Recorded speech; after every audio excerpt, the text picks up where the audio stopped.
Girl, listen closely because this isn't just another marriage horror story. It's a masterclass in how to dismantle a toxic dynamic when the people you love decide you're the punchline. Factin.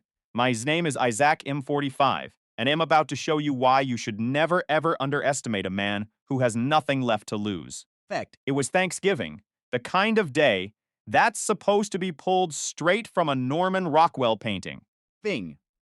23 people were jammed into my dining room, the air thick with the smell of slow-roasted turkey and the low hum of football games playing in the background. Vexen. I had spent 2 full days prepping every single dish, making sure the gravy was perfect, and the house felt like a sanctuary. Thanks. My wife Corinne sat at the head of the table, looking like a queen who had just conquered a kingdom she didn't actually build. Then came the moment she cherished every year, the gratitude toast. She stood up, holding her wine glass aloft, her eyes, scanning the room with that calculated, practiced confidence. She caught my gaze, smirked, and cleared her throat for effect. Biggest lesson this year, she announced. Her voice, dripping with venom, is to never marry a man like my husband. He is without a doubt the greatest regret of my life. Fecal. The silence that followed wasn't just quiet. It was deafening, a vacuum where the air suddenly vanished from the room. And then the sound that shattered my heart, laughter. Feisure. Her sister started it, practically choking on a mouthful of side dishes, and soon the entire room was echoing with amusement. Fingsy. I looked at my daughter, Hannah, me own flesh and blood, and saw her slapping the table, cackling like she was watching a comedy special. Ellie. My 16-year-old looked at me with a flicker of guilt but quickly looked away, caught in the undertow of the crowd's cruelty. I didn't feel rage. Not at first. I felt a cold, sharp crystallization of reality. Months of passive-aggressive comments, the endless gym selfies, the secret phone sessions. And the growing distance, it all converged into this single agonizing second. Ease. I stood up slowly, the chair scraping against the floor like a death knell. I placed my napkin down, looked Corinne square in the eyes, and kept my voice perfectly steady. Congrats, Corinne, you don't have a husband anymore. Thanks. The room didn't just go quiet, the laughter died, a violent, sudden death. Her father stopped chewing his fork, frozen midair, and Corinne's smug expression crumbled into something resembling genuine shock. Phew. I walked out of that house without looking back, the cold autumn air hitting my face like a slap of reality. I spent the next hour in my truck outside a dark, abandoned hardware store, watching the minutes tick by on the dashboard clock. My mind kept replaying that sound, the laughter of my own children, the mocking glint in my wife's eyes. Easy. I realized then that this wasn't a midlife crisis. It was a character failure I had tolerated for far too long. At 11:40 p.m., I dialed my lawyer and left a message that would change the trajectory of all our lives. I didn't go home. I went to my friend Ronan's place, crashing on his couch as he silently handed me a pillow and a beer. The next morning, the fog in my head had lifted, replaced by a cold, surgical clarity. Think. I started thinking back to the beginning of the end when Corinne turned 43 and decided she needed to live authentically. Fade. Shed spent hundreds of dollars on a youthful makeover, treating our home like a backdrop for her new shallow persona. Fixed. Shed spent hours on her phone smiling at screens, instead of me treating our marriage like a chore she was auditioning to quit. Things. Hannah had become her accomplice, the two of them whispering in corners, treating me like an inconvenient ghost in my own house. But here was the twist they didn't see coming. Finked. While they were busy playing games and performing for their social media followers, they didn't realize who held the keys to the kingdom. Every asset, every bank account, every single thing they took for granted was under my name, built by my blood and sweat. I wasn't just a husband they could discard. I was the architect of the life they were so ungratefully burning down. The day after Corinne called, the tone was different, stripped of the arrogance from the night before. He asked when I was coming home to talk. I told her I wasn't, but that she'd be hearing from someone else very soon. Begged. When the papers were served, the look on her face wasn't one of authentic living anymore. It was pure, unadulterated terror. Hannah tried to call, begging me to stop acting so dramatic and come home to fix things. Today. I realized then that they didn't regret me. They regretted the loss of the lifestyle I had provided. The divorce wasn't just a legal proceeding, it was the ultimate correction. You. I walked away with my dignity, my finances intact, and the absolute peace of knowing I would never again be the punchline of their pathetic jokes. Fix. I heard through the grapevine that Corin's independent life didn't last long once the reality of the finances set in. Sometimes the best revenge isn't screaming or fighting. It's simply showing the people who thought you were weak that you were the only thing holding their world together all along. The silence after I left that house, that was the sound of my life finally beginning. To note. The air in our house had grown heavy, a suffocating silence that clung to the walls like dust. My daughter Hannah had become a carbon copy of my wife, Corinna Shadow, that trailed her everywhere. Thanked it. At 19, Hannah was supposed to be thriving at a state college 2 hours away.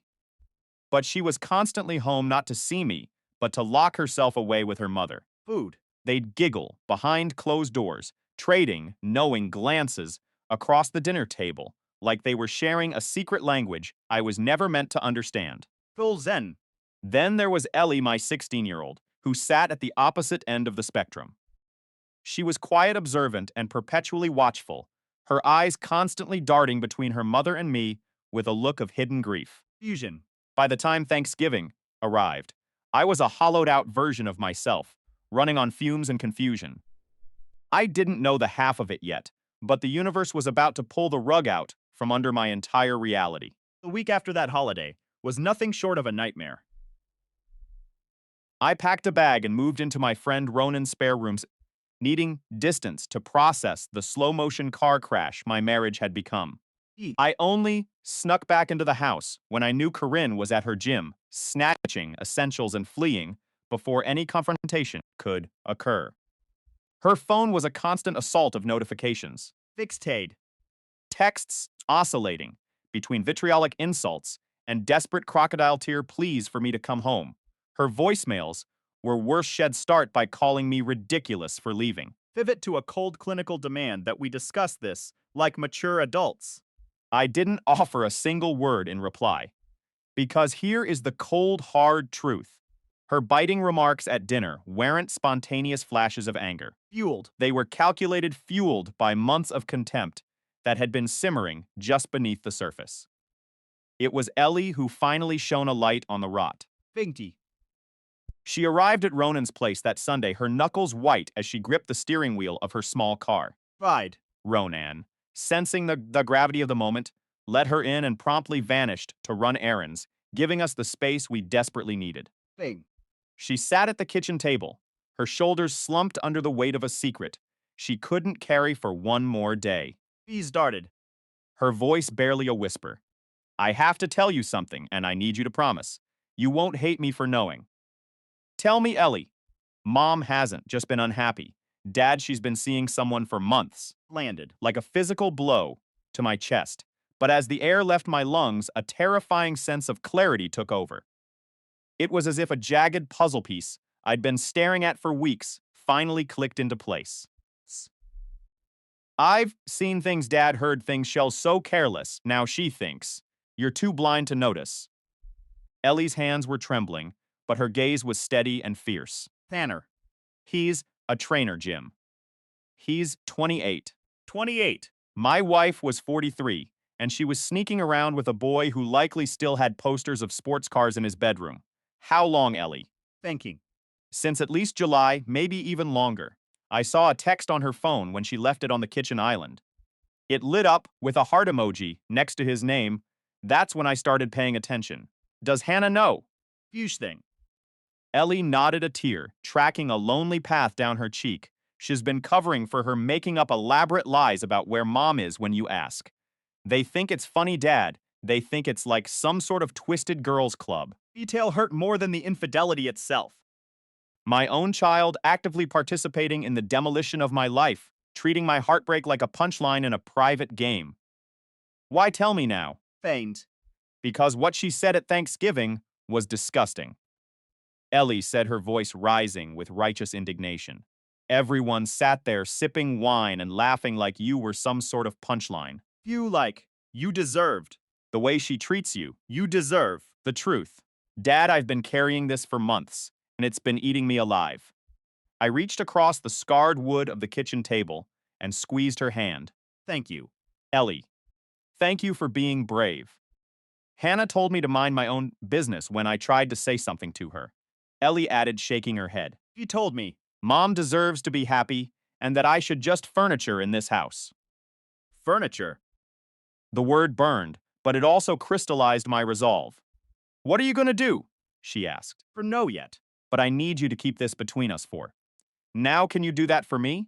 She nodded, a determined set to her jaw. Yeah, I can do that. After she left, I sat in that kitchen for hours. Silence of the house replaced by the loud rhythmic beating of my own heart. Then I picked up the phone and called my attorney, asking one specific life-altering question. We live in an at-fault state, don't we? Yes, we do. Why? Feeds. Because I said, looking out at the cold gray sky, everything just changed. The next 6 weeks were a masterclass in controlled precision. Feed. To the house, fully aware of the legal trap of abandoning the home, just as Ronan had warned me. When I walked through the door, Corin's face went through a rapid cycle of shock relief and then suspicion. Faint. She tried to pivot, acting as if the entire Thanksgiving fiasco was just a minor misunderstanding, a joke taken out of context. She even suggested marriage counseling, throwing out ideas for a weekend getaway to reconnect. She became unnervingly attentive, asking about my day, offering to watch football with me, trying to mimic the warmth of a life we hadn't lived in years. I played the role of the oblivious husband perfectly. Fig. I gave her neutral answers, accepted her hollow gestures, and let her believe that she was successfully reeling me back in. Every night once she fell into a deep alcohol-laden sleep, I retreated to my office and went to work. Feel. I tore through our finances with a fine-toothed comb, and what I found was pure unadulterated rot. Corinne had siphoned over $18,000 out of our accounts in the last year alone. Fact. There were cash withdrawals that couldn't be tracked and credit card charges for boutique hotels I had never visited.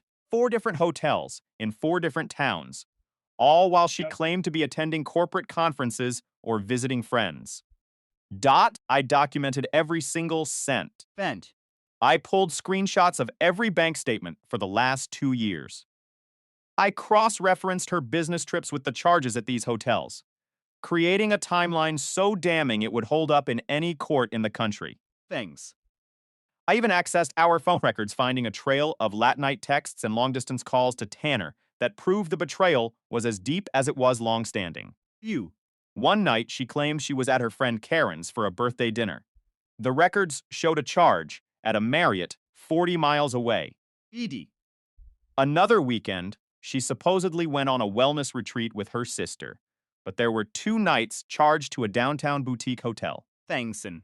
I knew thanks to Ellie that her sister had been home in bed with the flu that entire weekend. There was even a charge at a high-end restaurant we used to visit for our anniversary. That one stung, but it also sharpened my focus. User. I made copies of every single important financial document I could find. I secured the mortgage records, proving my inheritance from my grandparents, the $42,000 that served as our down payment. I had the insurance policies, the tax filings, and the proof of infidelity. I wasn't just planning a divorce, I was building a case. I was no longer the furniture in the room. You chat. I was the architect of the truth, and I was just waiting for the right moment to burn the house down. Beck. The day of the hearing finally arrived, and the atmosphere in the courtroom was thick with a tension you could slice with a knife. You. Corinne looked immaculate as always, sitting in her designer suit, projecting the image of a wronged, confused wife. Her attorney sat next to her, looking bored and overconfident. Then my lawyer stood up. He didn't shout. He didn't need to. He simply began to lay out the timeline, the bank statements, and the hotel receipts, projecting them onto the screen for all to see. Face. Face went from pale to a ghastly, translucent shade of gray as the evidence mounted. The judge looked at the receipts from the boutique hotel, then at the dates where she claimed to be with her sister, Phoebe, and finally at the photo of her with the trainer that we had subpoenaed from his social media. The courtroom fell silent.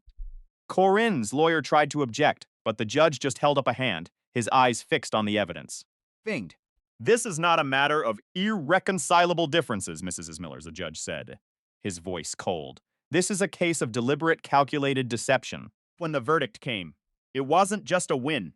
It was an absolute reclamation of my life. I kept the house, the inheritance was protected, and the alimony request she had filed was laughed out of the room. We left the courtroom. Corinne tried to approach me, her face a mask of pleading desperation. We can fix this, she whispered, her eyes wide. I made a mistake, but we can start over. I didn't even stop walking. Finged. I didn't even look at her. The time for talking ended. Months ago, Corinne, I said, my voice steady. You spent months treating me like a ghost in my own home. Now you can find out what it's like to be one. Fing. I walked out of those doors and into the bright, sharp sunlight of a new life. Ellie was waiting for me in the parking lot. You didn't need to ask how it went. She saw the weightlessness in my stride, the way I stood taller than I had in a decade. We got in the car, and for the first time in years, the silence didn't feel like a prison. Felt like peace. Hannah had called me begging for the family to stay together once the news broke, but I had blocked her number the moment I left the courthouse. Some bridges aren't meant to be crossed back. They're meant to be burned. So you can stop looking behind you and start walking towards something real. I was no longer the man who was being used, played, or sidelined. I was finally truly free. Feet.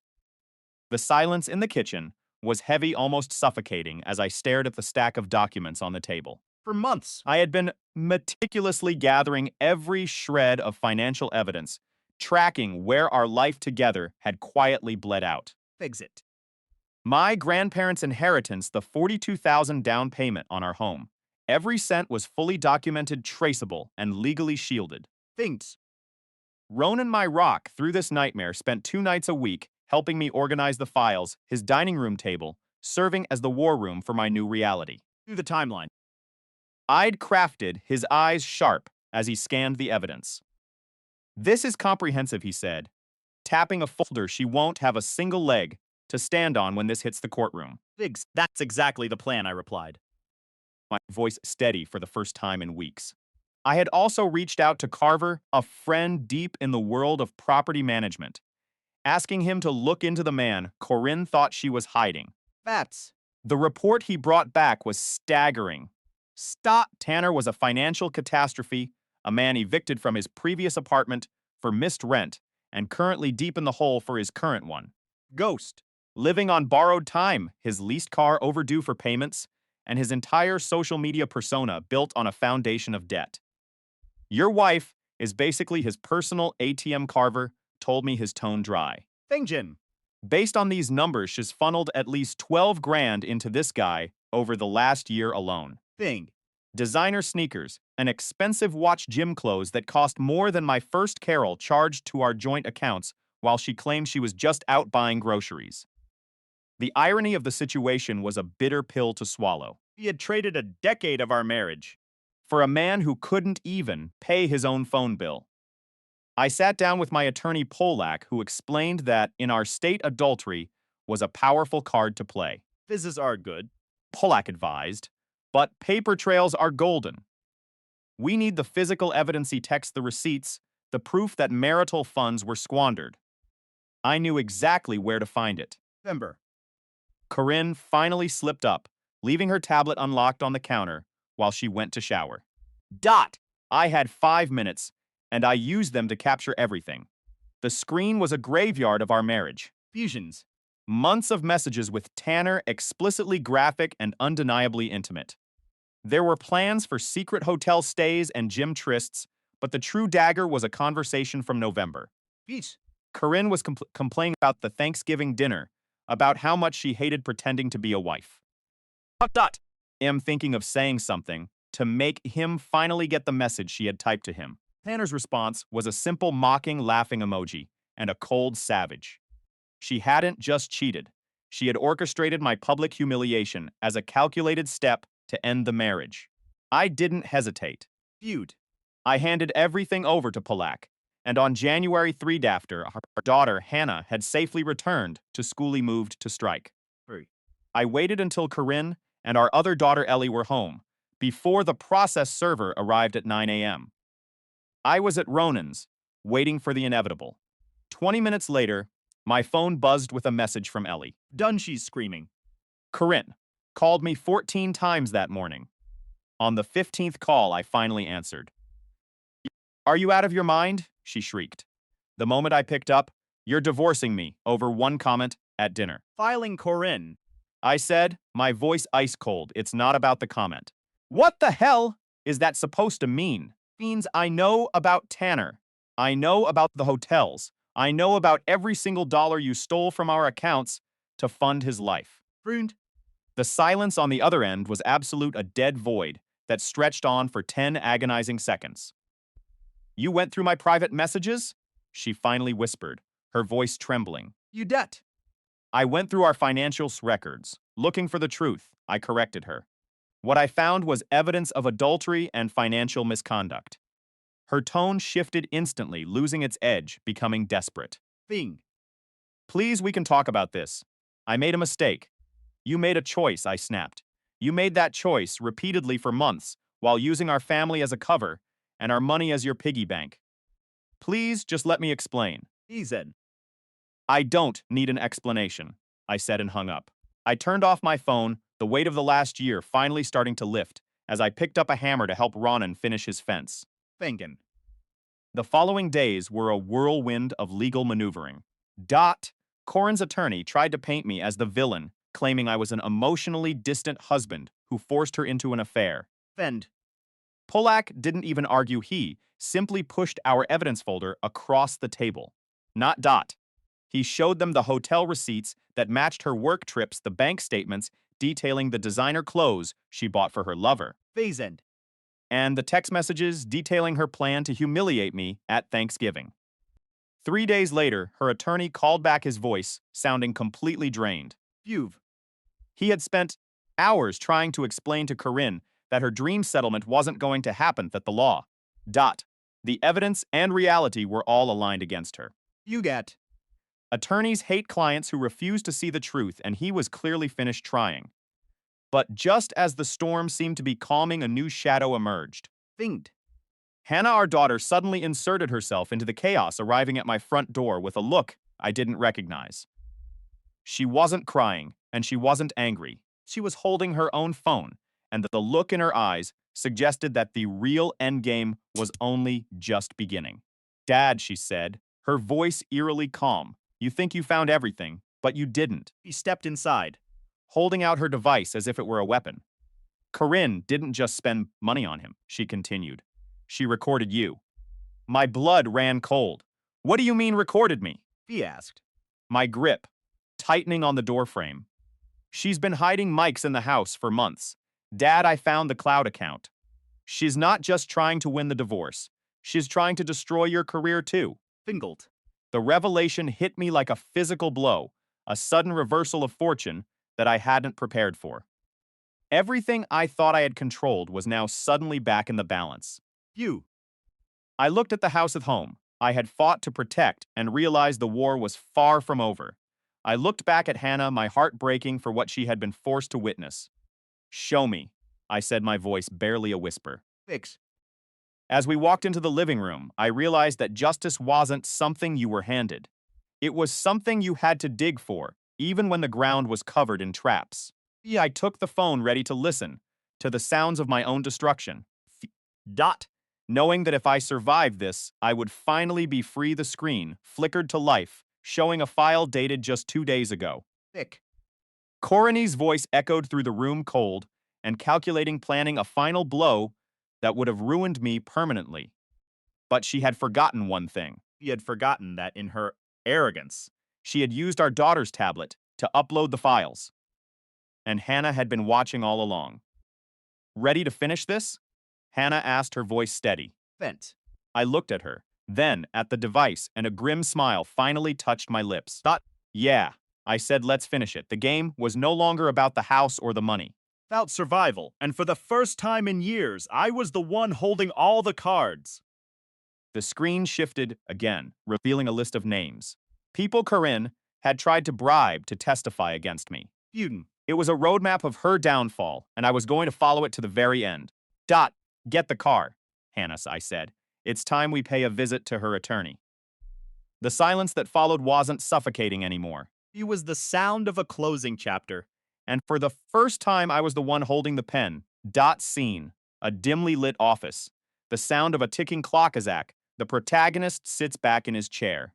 Think. He stares at the screen. The voiceover begins calm but sharp.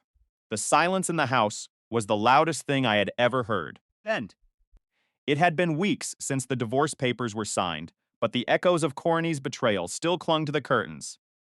People like to believe that justice is a slow grinding wheel that eventually crushes the wicked. Fix, but I learned the hard way. That justice isn't something that happens to you. It's something you engineer. My wife Corin thought she could dismantle our family while keeping her lifestyle intact. Think. She thought she could hide her affair with that gym trainer Tanner behind a veil of suburban normalcy. Dot and my eldest daughter Hannah. She was the accomplice I never saw coming. Thousand. Just a bystander.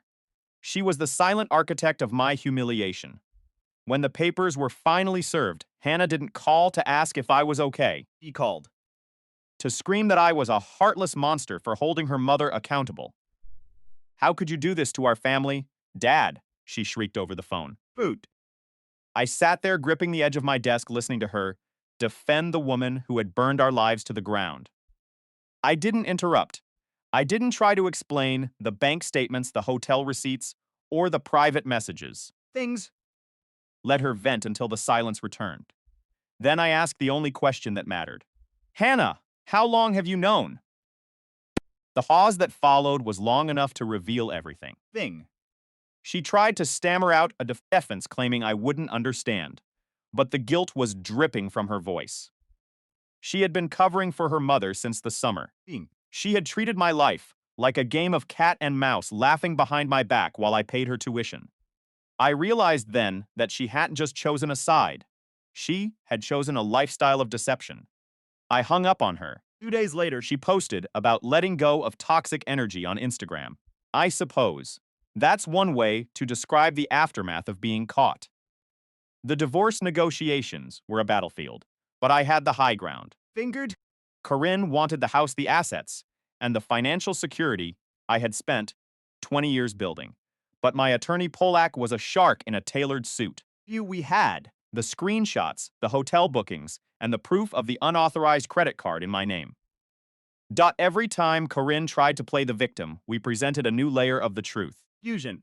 The threat of a public trial, where her affair with a man 15 years younger would be read into the record, terrified her. She didn't want her friends to know. She didn't want her parents to see the transcripts of her late night texts.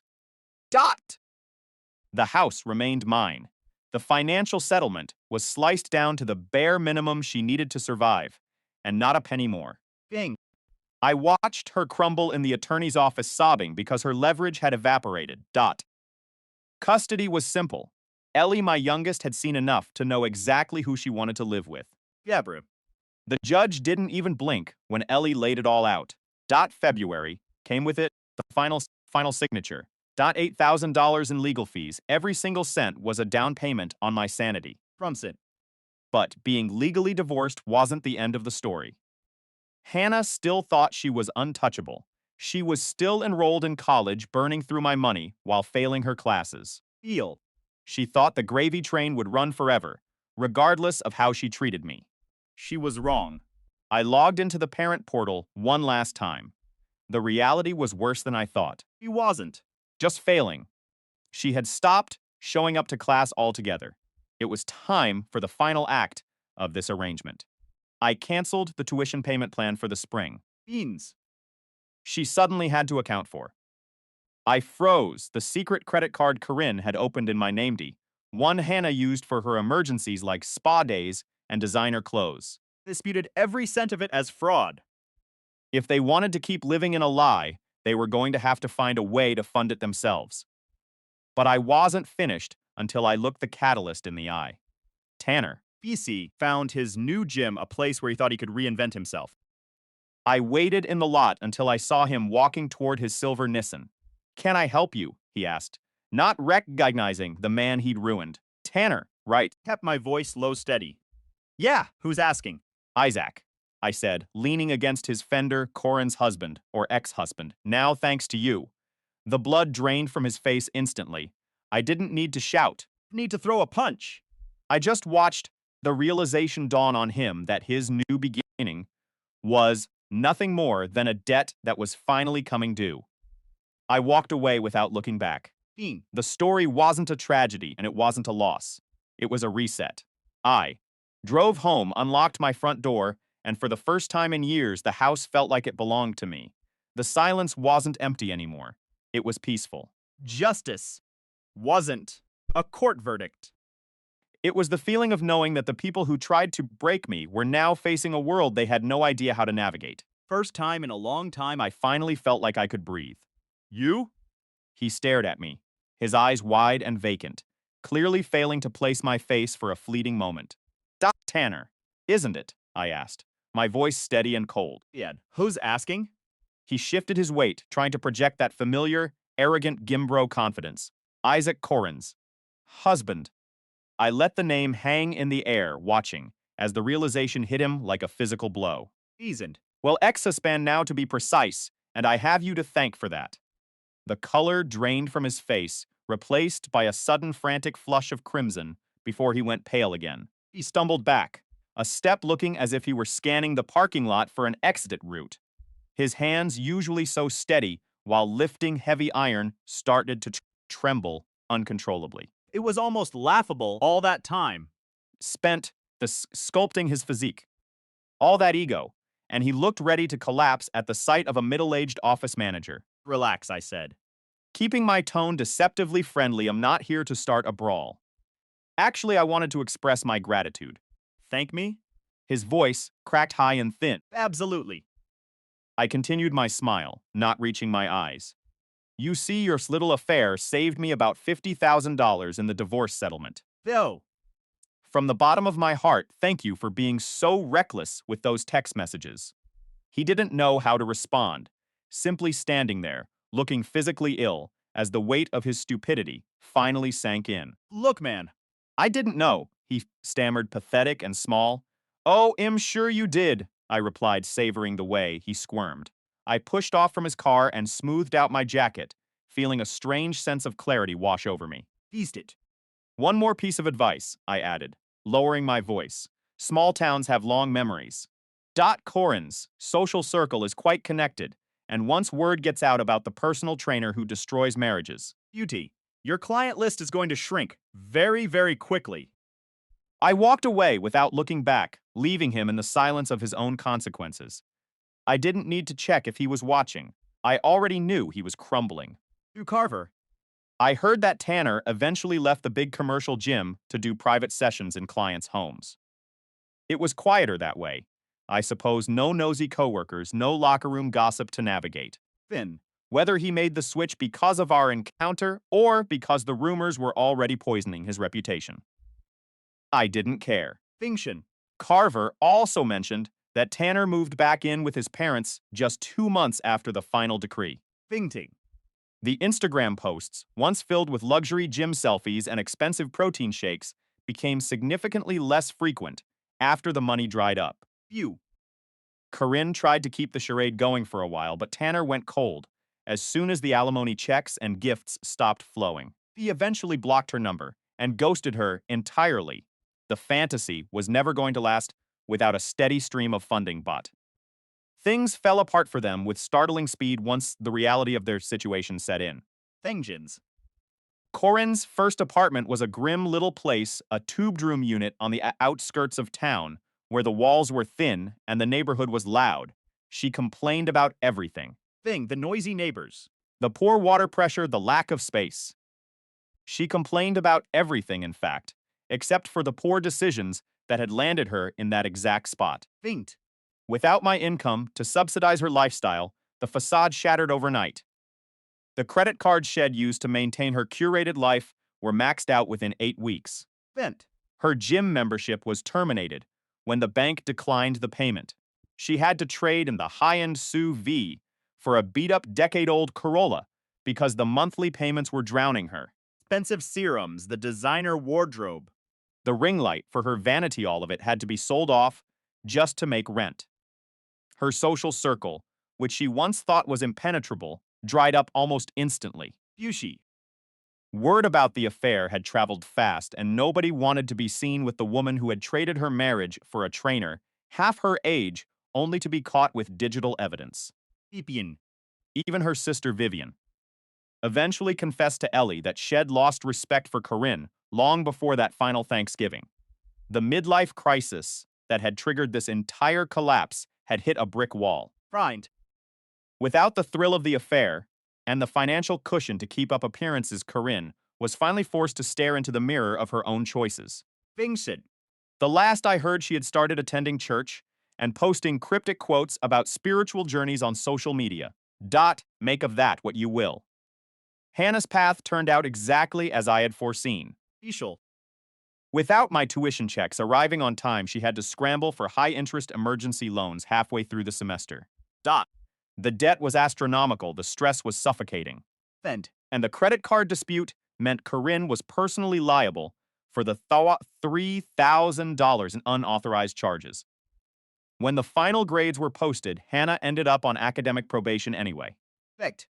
All those nights spent at parties instead of in the library. All those skipped lectures. All the money I had poured into her future completely squandered. One of her professors emailed me unaware of the divorce, asking if everything was all right because Hannah hadn't even shown up for the final exam. I didn't bother to reply. She dropped out at the end of the spring term and moved into that cramped apartment with her mother. She took a job at a department store in the mall, barely scraping by on minimum wage. Through Ellie, I heard false stories of the constant screaming matches between them. Fing. They argued over money, over living space, over who was to blame for their downward spiral. Who forgot to pay the electric bill? Who ate the last of the groceries? Who was supposed to handle the trash? Fengtion. They had turned on each other with a venomous speed now that there was no common enemy to unite them. Fear. It was almost poetic how the mother-daughter duo, who had conspired to ruin me, couldn't even survive 6 months in each other's presence. It's easy to be partners in crime when someone else is footing the bill. Thing. But the dynamic changes when you're fighting over the last roll of toilet paper. Meanwhile, my own life has become significantly better, quieter, and infinitely more peaceful. Fade. The background noise of constant low-level stress that I'd lived with for years vanished. And I hadn't even realized how heavy it was until I finally set it down. finished the back deck. I refinished the back deck that spring, spending my weekends sanding and staining until the wood looked brand new. There is a profound satisfaction in working with your hands, in seeing the tangible results of your labor. No office politics, no financial spreadsheets, no deceit. Just the grain of the wood, the grit of the sandpaper, and the clean scent of the finish. I even reorganized the garage into a functional workshop instead of a graveyard for junk.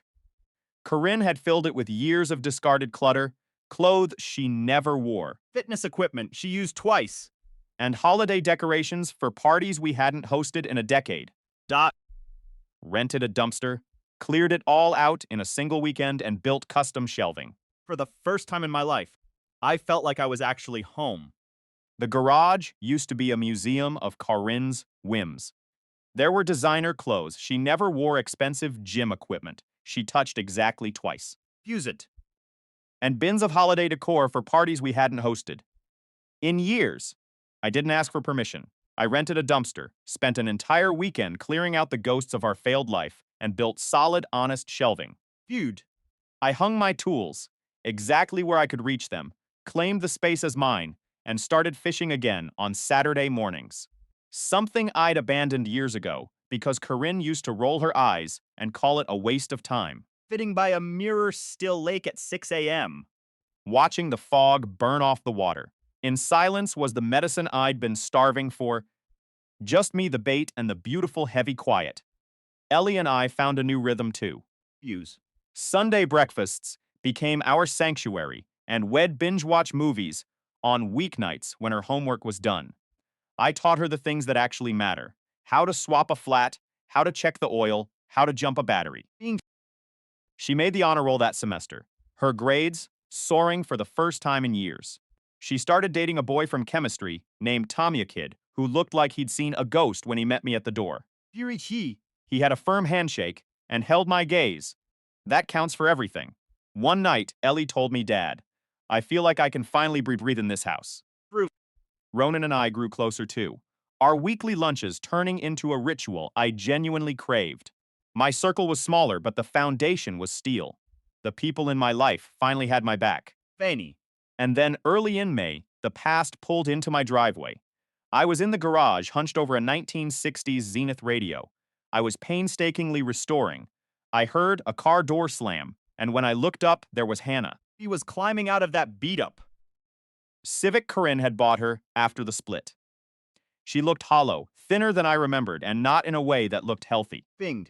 The bratty, confident girl who had cackled at my humiliation just months ago was completely gone. In her place was someone the world had been hitting with a sledgehammer. Dad, she whispered, her voice cracking like dry wood. Fuck. My pliers down and leaned against the workbench, keeping my distance. I didn't invite her in. Everything is falling apart, she sobbed, and the tears started flowing like a dam breaking. Finan. Mom's apartment is a dump. The landlord is threatening us with eviction. I had to drop out of school because we couldn't make tuition and dime working at the mall for pennies. The car is dying. Everything is just broken. Finned. I stood there and let her spill it all. I watched as the reality of her sheltered, entitled world finally crumbled under the weight of actual life, He talked for 5 minutes straight. waiting for me to be the fixer, the man who always solved the problems she and her mother created. When the silence finally returned, I took a long, steady breath. You helped her lie to me for months. I said, my voice dangerously calm. You covered for her affair, like it was a fun little game. Humiliate me in front of our entire family. And then you called me cruel for cutting off the money. I know, she sobbed. I made mistakes. You made choices. I corrected her, cutting her off. Every single day. You chose to betray me every time you lied about where she was. Every time you smirked at the dinner table. Like you two were in on some secret joke. That wasn't a mistake, Hannah. That was an act. Your daughter. She cried, desperate now. I love you, I said, meeting her eyes. But love isn't a get-out-of-jail-free card for betrayal. There are consequences for the life you helped build. So, you're just going to watch us starve? She screamed. I'm going to let you figure it out, I replied, turning back to my radio. You're 19, you wanted the adult lifestyle now. You get to deal with the adult consequences. You want a relationship with me. You earn it not with tears, not with excuses, with actions, real consistent change. And if I can't? She asked, her voice trembling. Then you have your answer. Think. I watched her through the corner of my eye. She stood there for a long, agonizing minute, waiting for me to fold. I didn't. Eventually, the engine of that old Civic sputtered to life and faded down the street. Things. An hour later, Ellie walked into the garage. Shed heard it all from the kitchen. You okay, Dad? Yeah, kiddo, I'm okay. That was brutal. She sighed. It was the truth, I said. She sat on a stool and looked at me. Fainted. I thought Shed at least say she was sorry.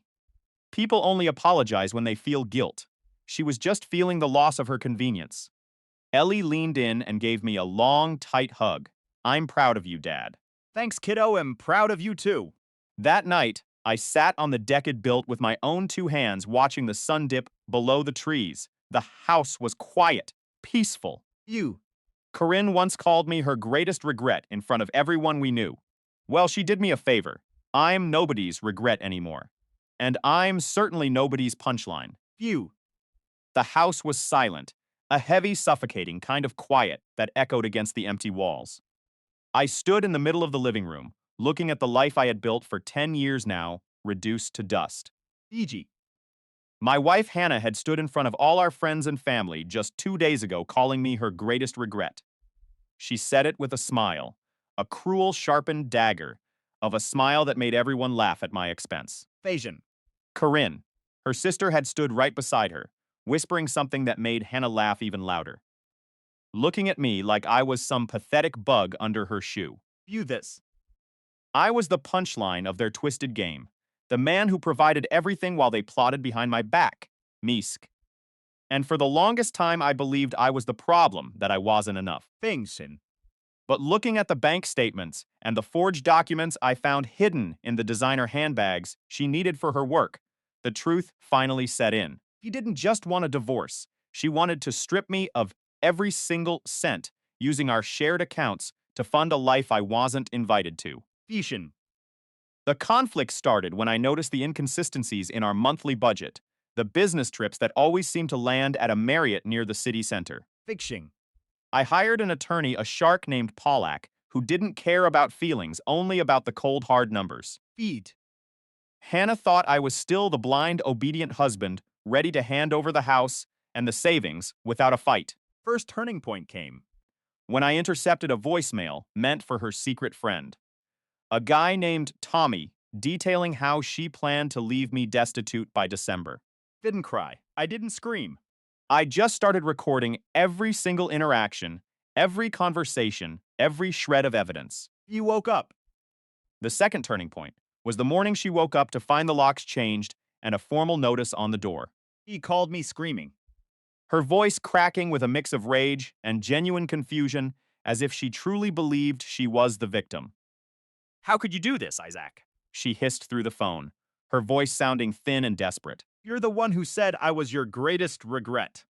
Hannah, I replied, my voice, steady, feeling a wave of cold justice wash over me. Thing. Just helping you move on to your new life without my assets. I added the silence. On her end, becoming deafening. She tried to play the card of the neglected wife, the woman who had been suffering in silence. Things eggs worn. But I had the screenshots, the hotel receipts, and the logs of her secret accounts. The climax arrived on a Tuesday in front of the judge, where I presented everything. Fusty.